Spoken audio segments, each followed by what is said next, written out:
you got to connect before you can convince. And before you can convince, you confirm. And once you can confirm, you can convert. And once you can convert, you can close. First part, got to be able to connect with someone. If you can't connect with somebody, you got high hopes of trying to convince someone to do something they're not sure about doing. You're listening to Elevate, the official podcast of Elite Agent for real estate industry sales professionals, property managers and leaders. With thanks to our partner Connect Now, Elevate brings you the best tools, thinking and strategies to elevate your results. To get access to all of Elite Agent's premium resources, including a detailed episode guide for this podcast, visit joineliteagent.com. And for more information about how Connect Now can make moving easier on your clients, visit connectnow.com.au. We keep hearing that in a changing market, it's all about getting back to the basics of great real estate practice. My guest today is an expert in this space. Claudio Encina is a regular Elite Agent columnist, has appeared on numerous podcasts, and is also one of our very favourite coaches. Welcome to the show, Claudio. Wow, what an introduction, Cassandra. Thank you so much for having me. Feel very privileged to, maybe share some advice or some wisdom here today on the show. So, yeah, thanks so much. Well, thank you for joining us. I'm excited to be interviewing you for the first time on a podcast. I know you've spoken with Sam on numerous occasions, and I love listening to them. But what we're going to focus on today is the changing market that we know is occurring out there, and how agents can best position themselves to cope with a market that's not quite what it was perhaps 12 months ago. So my first question is, what are the key things that you're hearing from your clients and agents right now in terms of how the market is? Oh, look, it's a different landscape in the property market today than we saw probably 3-6 months ago, even possibly for the last 2 years. And, one of the things that I'm seeing in the marketplace, talking to a lot of agents across Australia is different markets have different market activity happening. So if you talk to a bunch of agents in WA, they'll say like the market's still going quite okay. Days on market relatively seem to be quite low. But then you talk to their cousins on the east coast of Australia and they're saying like, days on market are expanding. There are much less buyers in the marketplace than there were before. Trying to put, a sale across the line is a little bit much more challenging, so to speak. But it's saying that, if it's priced well, you'll still see activity on the property. And, as long as, you're aligned on price, I think that's certainly one of the main things. But understanding how to navigate in a changing market. And, some agents, that have been in the industry for a long time, have that experience, got some results, got credibility, but have seen markets go up, go down. Yeah. I've been in the industry 27 years and I've seen all the markets. I've seen when I was in the Asian crisis of, 1997, when I just sort of got into real estate. I've seen the markets go up, go down. But I always say, to all the agents, good market or bad market, the best real estate agents move the market. And at the end of the day, that's what we do is we sell. Yeah, we sell, people engage us to sell a property. And, they want a level of sort of someone who has their back that can really understand, what their needs are and how we can provide a solution for them and get them sold. At the end of the day, there's enough negativity in the marketplace for them to listen to understand that, the market isn't great, but, they're seeking you for, to help them navigate through this crazy landscape of property that we're seeing at the moment in the marketplace.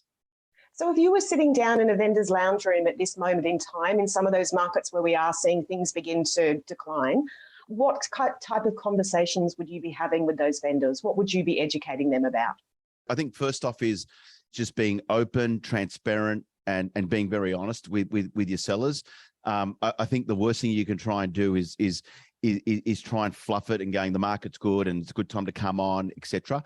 I think what you really want to explain to them and interpret, we're facilitators, facilitating about what we're seeing on ground level as an agent, the market today, and, properties are still selling, and how you bring, the uncertainty and bring them certainty in this marketplace with results that you've maybe already achieved, and how that was done. What was the strategy? How did you unpack that to get, a seller sold 3 weeks ago in this market versus, a seller that's on the market today for 3 months with another agent and still has a level of fear and uncertainty because they haven't got a result.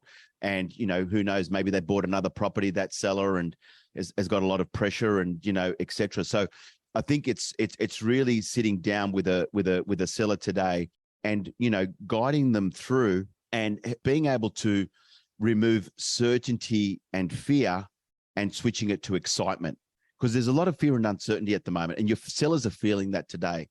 And, people today who are reaching out, who are looking at selling, aren't testing the market. There's a reason for them to be selling. And there's a bunch of reasons. It may well be. It could be, divorce, separation. It might be we need to upsize. It could be someone who's looking at downsizing. Someone might be feeling some financial stress that they need to sell. So the sellers today, they're not here to go and test the market and see if they can get that, that boom price. They know the boom is over at the moment. There is enough media coming out for them to understand the market intelligence that we're seeing today is not the market that we saw 6 months ago. So those sellers are looking for, how can you help them feel, fear and uncertainty, moving them into feel of excitement about this rather than fearful about what they're about to embark upon.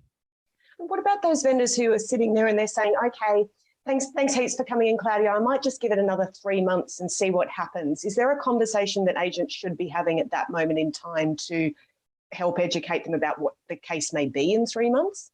I think, with all the noise today, I suppose, when you do have a seller today, because they might say, yeah, well, maybe in 3 months' time, the market may improve, and it may well be, or we don't know. Like I can't, I don't have a crystal ball here. I certainly try and say to sellers, look, I think what we need to look at is, basically number one, when I like to put a message across to people, and we're on a podcast here today, and I know this is getting recorded, but I would certainly draw a diagram or a model. Okay. And I suppose I'll put a level of like, what's the risk? What's the reward in this decision that we're thinking about making of delaying our plans for 3 months? So sometimes, I like to do like a seesaw. Seesaw is really great because, everyone knows a seesaw. We all grew up on a seesaw, right? It goes up, it goes down. So it's a bit like, what's the pros and cons? What's the upside to this decision, or what's the downside to this decision? Yeah. And if you're able to articulate like what's the risk if we do delay for 3 months, right? And you walk through your seller and you go, what could be the risk? The risk is, interest rates could possibly go up, right? The buyer that had an extra $100,000 luxury today to spend on your home, the risk is if interest rates go up, we lose that luxury of that buyer spending more money than they could afford, possibly, right? What could also be the risk is there could be more properties on the market that you're going to be competing with. So that could also be a risk. So you articulate certain levels of risk, and then you're saying, well, what's on the reward side, right? What could be the reward right now if we do go to market?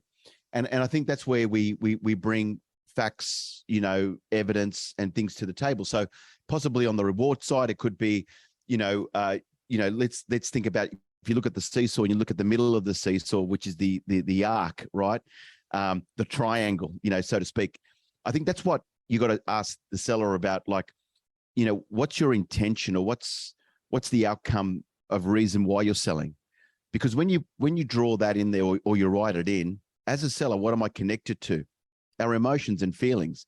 And when you talk to them about why you're thinking of selling and what's their intention to sell, and you're able to connect that in a much more powerful and desirable way, which sometimes when there's so much noise happening in the marketplace, where there's audio and, we're overwhelmed with information, sometimes making no decision is the easiest decision because people get confused. Simplifying it by using a level of model, and you break it down and going, here's the risk if we delay, and here's a level of reward, meaning that buyer could pay a lot more. We know that interest rates can possibly be, at a level now that we don't know, that could go up another 2 times further by the end of this year. That could happen. But the reward is we already know what we know.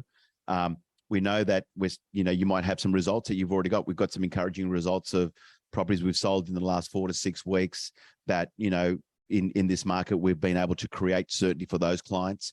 So, I suppose it's just articulating that message. I would possibly say sometimes a good old fashioned pen and paper, sitting down, drawing a seesaw and put the reward up the top, put the risk down on that side, write down in bullet point risk and reward, it can actually, for someone, be easier for them to make decisions going, well, there's so much upside for me to go now versus so much downside if I delay my plans. Yeah.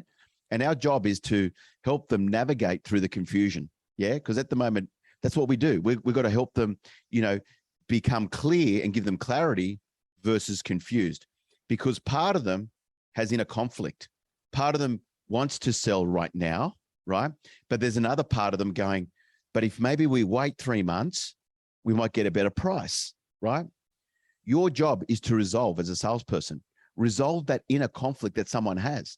So it might be like, Cassandra, I can see part of you wants to do this, but there's also part of you that's thinking maybe if we wait 3 months, we might be able to see if the market improves. Is that right, Cassandra?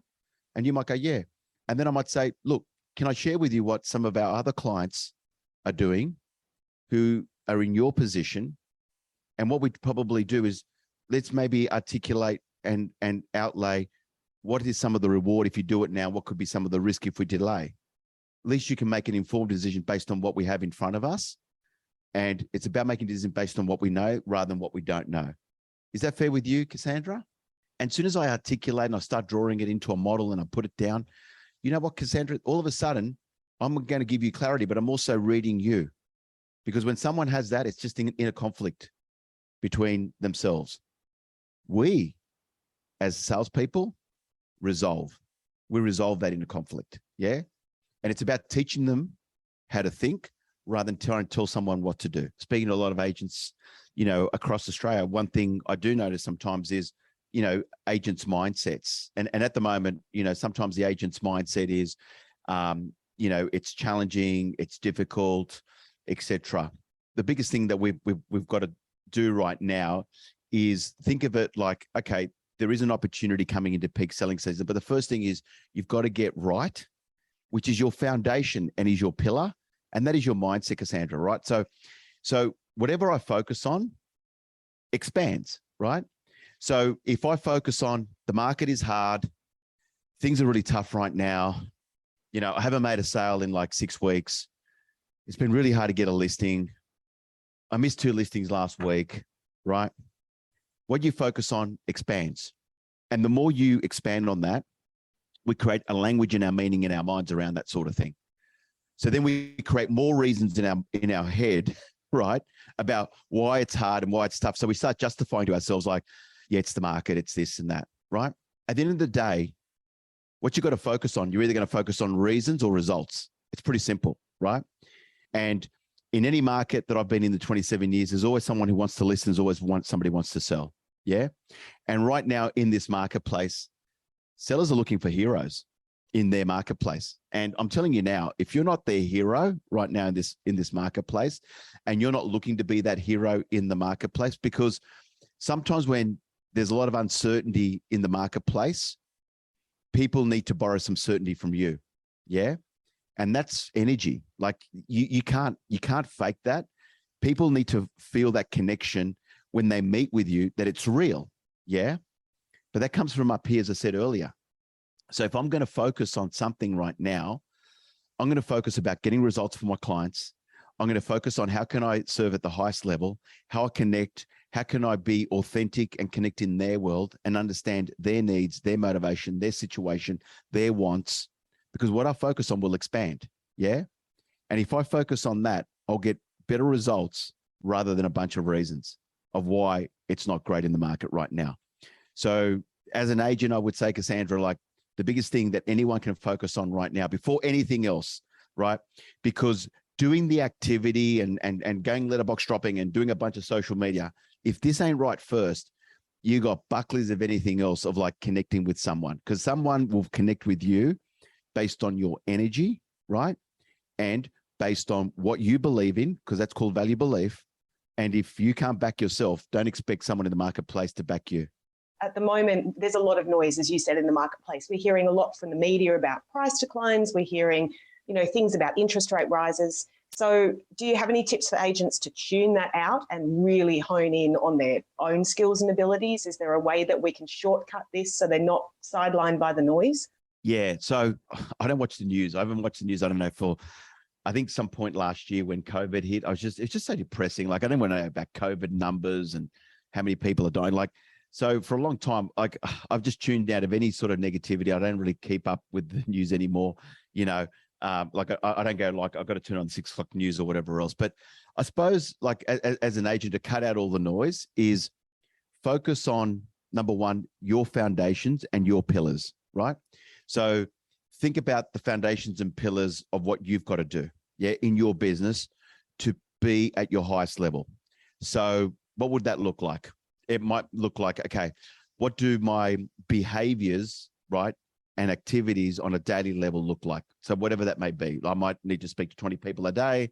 I need to make sure that I do 1 social media post per day. It might look like I need to make sure that we get, 1,000 letterbox drops into my core area each week. It might mean is I need to go on, 4 or 5 market appraisals each week. So number one is work out like the activities and the outcomes that you're searching for in that week. Number one. Number two, I'd probably say, Cassandra, is start to really think about, I look at this as the 5 critical areas in an agent's business, right? What's my lead generation like right now, right? Like, when I do my Just List Just Sold, is it just a deal card, or have you got like 10 other things happening around Just List Just Sold? So, you can make sure you're turning the volume up around there. My nurturing, when you're ringing somebody, are they going, is it Cassandra who? Is it going, oh, Cassandra, how are you? Good to hear from you, right? So how well are you nurturing your clients right now as we move into spring? When was the last time you spoke to them? A great 9-word email, text message can go speak volumes right now as people start preparing their plans before the end of the year. So nurture. Third one, what's my conversion like? Listing appointment to winning the listing. What's my conversion like?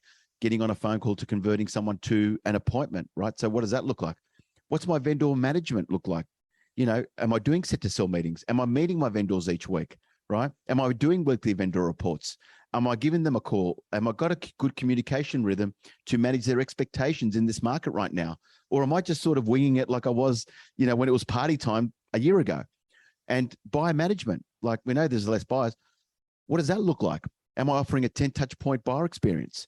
Am I inviting certain buyers to my photo shoot, like my hot buyers, to get them feel like they're warm and fuzzy and getting a bit of a preview before it goes to the market at the photo shoot? So what does my 10 touch point buyer experience look like?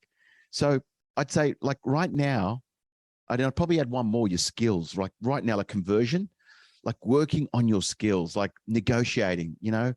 I see right now where an agent loses a sale of a gap of $5,000 or $10,000. He wasn't able to close it between the buyer and the seller.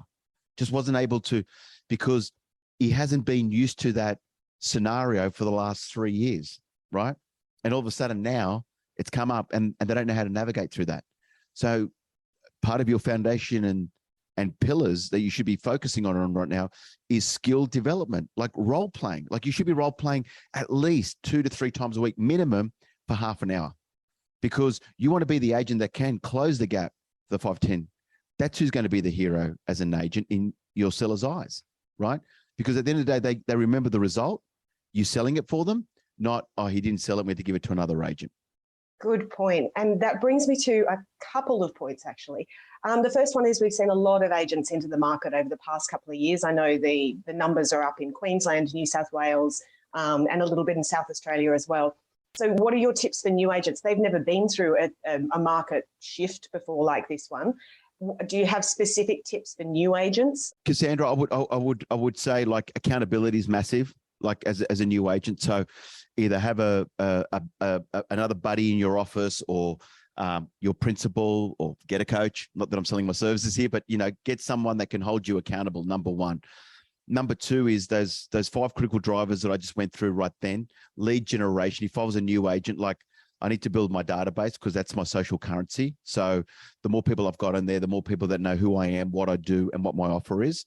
The next thing I would do is like my nurturing process, making sure that people are on my database as I start bringing them in, making sure that I'm they're being connected, I'm being a resource to them, not like, as I think Samantha said one time, not being a pest or a mosquito, like being a resource for people when you nurture people. listing appointment to winning the listing. If you've only been in the game for not long, as you say, Cassandra, people do turn to experts, meaning someone who's got results, someone who's got that experience, credibility, who's a resource for someone in the marketplace and has done the research, right? So, if you're only new in the game, why you? Why would I use you? Like, you got to be really clear on that. Like, it's not about, I've got energy, I've got enthusiasm. That's not going to cut it through for someone, right? You've got to be able to articulate in a very powerful and desirable way when you're going out there. If you're sort of new in the game and you want to try and beat someone who's got market share, that possibly that seller will probably reach out to in times of uncertainty, that you, number one, end up on the shopping list. But number two, you're able to provide so much safety, because that's what they want to feel, safety and certainty, that they're wanting to go with you, that they feel safer with you than without you. But that's about articulating that in your listing presentation. So you've got to be really good at getting really good at your listing presentation. And I'm not talking about offering a similar product or service like everyone else, because then you're a commodity, right? You've got to do it differently. And I'm very big on that, because I think that's where, that's where all the money's made, is in the conversion, like how good you are at converting a listing appointment to someone feels safe enough to go with you. And then, your vendor and buyer management. But probably the first 4 things that I mentioned there that I would say, Cassandra, the main things as a new agent I would give advice on. That's excellent, Claudio. And it also brings me back to buyer management, which you've mentioned now a couple of times. How does the conversation change with buyers when the market shifts? How should you be assisting them through the process? What's been really interesting, Cassandra, the last couple of years, it's these poor buyers have just felt like they were transactional, right? And now they feel like the power swung their way now, and we start feeling like, they're not giving us any love. But, they didn't get much love unless you're a really good agent and a world-class agent. But here's the thing. I think today in buyer management, they've experienced, the buyers today have felt very much like a transactional value conversation. And today, if you want to get rapport, connection, and trust with a buyer, you've got to bring it much more relational value conversations. Yeah. And I think it really starts from probably the point, not just the open home when you first meet them, which is great. And you don't want to feel like, you're a salesperson breathing on the back of their neck when you go to a clothes store and you feel like, can I help you with something? You're like, oh, no, just me look in the rack here, right? Like, just let people go in. And, certainly the first question I was saying, hey, Cassandra, thanks for coming through. If you need anything, feel free. I'd be just down here by the kitchen. So make sure you put yourself in a point where they come down, they see you again. You might say, hey, Cassandra, so what brings you here today? That's all. Just, oh, look, we're just looking for a family home. Oh, great. So that might open up a conversation, but don't interrogate them. Just ask that first question. But one thing I do is I have a high level of awareness. And I was just looking back at my career when I was an agent. I remember many, many years ago, Cassandra, I'm talking like a long time, 20 years ago, we used to have the old clipboard, pen and paper. That's how we took names and numbers and we wrote comments next to it. And I always used to write a comment next to people that I'd met. Yeah. So say someone came in and he brought his son along and his son might have had a Brisbane Bronco rugby jersey on. I would write son, Brisbane Bronco jersey. So first thing is, I was thinking about charmability. Yeah. I think the great salespeople are very charming, right? But charming is about, how can you make someone feel more important than you? How can you make someone feel more valuable than you? And the best way to do it is give people a compliment. Yeah. Because it's a double payoff. When you give someone a compliment, you feel good about giving someone a compliment, but they feel even better because they got a compliment from you. And, I would write these notes down. So at the open home, try and see something that catches your eye about that person that you could make a note. So if I was ringing you, Cassandra, and say you came through an open home and say, you did come through with maybe your son, and I'll say, hey, Cassandra, it's Claudio here. How are you? Good. I would say, look, thanks for coming through 22 Ian Street, in Smithville on Saturday. If I remember, Cassandra, you came through with your son and you had a Brisbane Bronco top. Was that you? And they go, yeah, that was me. I go, oh, great. So is your son a big avid Broncos fan, is he? Yeah. Now, if you know a little bit about football like I do, I'd go, geez, they're not doing too badly this year. They got Reynolds, the old, and I might talk about that. And straight away, I'm not going into that, putting the real estate person first. I want to bring the human first. Yeah. It's like, let's just start talking to people first. And then I'll once build that little bit of rapport and connection. It might be about the sun. It might be something that you walk in with, that it could be a t-shirt that says something, I don't know, AC/DC I pick up on. It might be the car you pull up and it's one of, the latest Porsche Cayennes. And I might say, hey, was this it? So I suppose with all of these little things, Cassandra, I always look for that bit of charmability, and then, as I do that, I would ask, better questions rather than, just seeing if you had any interest or feedback. That is just such a transactional question. Like, why not ask? So, hey, Cassandra, curious to know what exactly attracted you to 21 Ean Street here today or on Saturday, right? That can just open up so many things. Yeah. And there's another question I really like to say, like, I'm sure you've seen a few homes on Saturday. Did you go, yeah, we saw a couple, great. Based on what you've seen on a scale of 1 to 10, 10, this like ticks all the boxes, your dream home. A 1 would be you wouldn't step in. How did you rate this one based on what you've seen so far? Oh, a 7. Okay. What would it look like to be more like an 8 or a 9 for you? Oh, look, that third bedroom. And just a different question can just open up a different conversation. Yeah. And the longer I talk to you, the more we build rapport and connection and trust, and buyers feel, that level of warmth and that level of thing. So, there's a thing I say, if you got to connect before you can convince. And before you can convince, you can confirm. And once you can confirm, you can convert. And once you can convert, you can close, right? First part, got to be able to connect with someone. If you can't connect with somebody, you got high hopes of trying to convince someone to do something that they're not sure about doing. That's great. I love all of the C's in there. That was a beautiful piece of alliteration. There's a lot of It was great. It was really good. So recently, Claudio, we saw you at Elite Retreat, actually, and you gave a session on time management, which I'm going to come to in just a tick. But first up, how did you find Elite Retreat? What was the experience like for you? I've been involved with many, conferences, retreats, especially, over the years of me selling real estate, but the last 12 years as a coach, I've seen many. And I'm telling you this bottom of my heart here, Cassandra, that basically, the experience that I went through and listening to some of the other delegates that were there, never been to anything like it before. The not just the elite, community, but just the quality of speakers, the way it was run, it was much more interactive, much more engaging. I think that was great. It was not, sometimes we all been to certain conferences and we hear, a guy that writes $2 million and this is what I do. I do 50 calls a day and I do 3 hours of door knocking and blah. And I'm like, it's things that we know and we've heard and, great. But to have a level of insight that I got over those 2 days, I'll be honest, I was blown away. I was just like, I thought that was incredible. What the, elite team put together was an incredible retreat. The speakers were amazing. And it was just different, from the moment, from the welcome drinks to the end party. It just felt like everyone knew each other really well, but the content and the quality of speakers was outstanding. But more importantly, how everyone got engaged and involved was like a work in progress versus just taking notes. I thought was great because I thought everyone there, I think Scott Bateman and people like that and Dr. Jason Fox just challenged our thinking, which is great. I loved it. That's brilliant. What key takeaways did you walk away with? Ooh, key takeaways. You know what? There was many. There were a lot. And I'm a very big believer in progress. But I think, when Dr. Jason Fox said, about leadership and whatever else, and he gave about 5 things that you would look at, one of them was sense of progress. And that's what most people look for. And I think, Cassandra, it doesn't matter if I'm the employee down the bottom, I'm a sales associate, I'm in PM. People just want to have a feeling of a sense of progress. And I think that's all we ever want to feel is like we're moving forward. We're not stuck, our wheels aren't spinning. It's just like we're moving forward. And I thought that really highlighted for me. So I think we went around the room and we all had to give one word. I chose the word progress. I thought that was my key takeaway. That's brilliant. Awesome.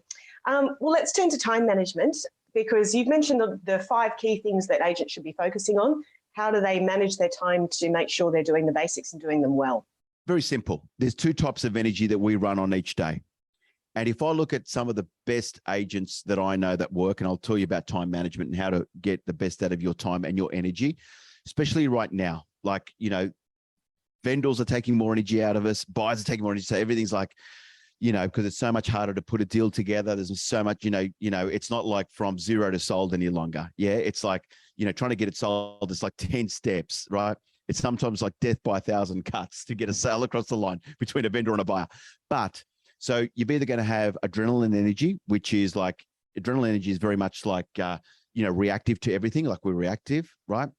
And then, you see the guys that are in control. And I call this being in your peak state. Peak state is a controlled breath, a controlled heart rate, controlled mind, controlled emotions, controlled feelings. And the way we build that is we're always in total control. And that level of energy is called momentum energy. Yeah.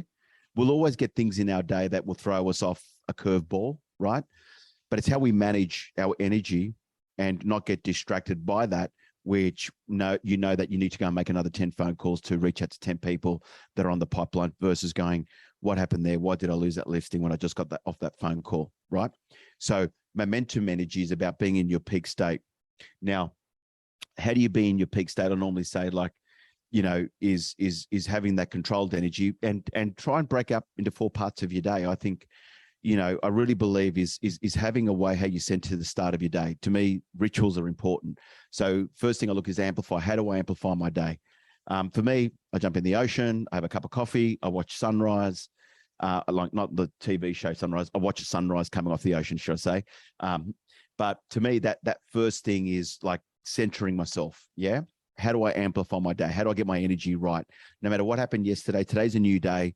Like, how am I going to center myself today? So amplify first. Second, I look at generate. What appointments can I generate today? What buyer appointments can I generate? What seller appointments can I generate? What market update appointments can I generate? What past client can I meet up with? Network appointments, whatever it may be. So generate is the second part of the day. Working towards the afternoon, we've all heard it, but it's like convert. Who can I convert today? So what appointments am I going to convert? A buyer appointment to an offer. How can I convert a listing appointment to a listing? So just afternoon's all about convert. And the final thing is rejuvenate. And rejuvenate to me is, how do you finish your day off? How do you do things off? And for me, look, apart from like watching a bit of Netflix just to chill out and not think about stuff, watching a movie or sometimes I'm into Animal Kingdom at the moment, which I've been watching.